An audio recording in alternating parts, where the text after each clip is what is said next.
Hey, I'm Carlos, board game designer and founder of Lost Games. Welcome back to the Diary of a Designer.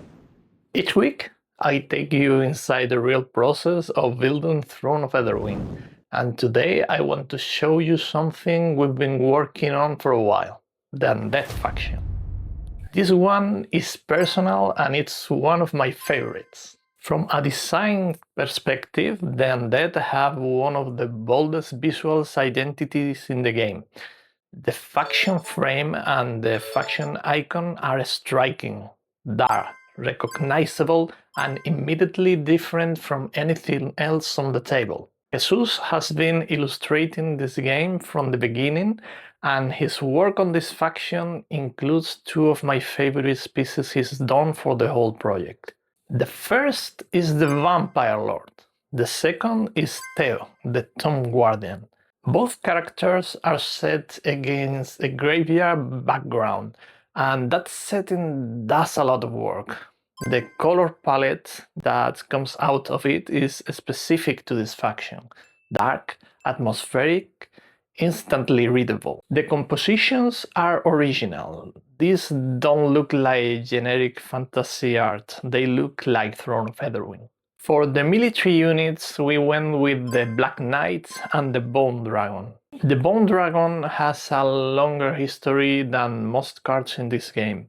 The concept goes back to the very first version of Throne of Etherwyn, when it was still being designed as a war game, and that original vision has stayed with us. Seeing it fully illustrated now with the design carried across into this version of the game, the result is exactly what we hoped for. It has a presence on the table that's hard to describe until you see it in person. The artifacts and locations are still in development. More on those soon, but I do want to talk about two mechanics that are already in place. The first is the Vampiric Sword. This is one of my favorite mechanics in the game. It's an engine card. It generates rewards at its level up. That alone isn't unusual, and what makes it interesting is the fact that sits underneath it. As you advance on the faction track, you gain extra prestige points on the card, which accelerate the engine and get you those rewards faster. So the card rewards commitment. The earlier you play the card, the more rewards you get. That kind of synergy, where a card gets better the more you invest it in a direction, is exactly what I want from an engine card. The second is the Undead relic, the Crown of the Afterlife.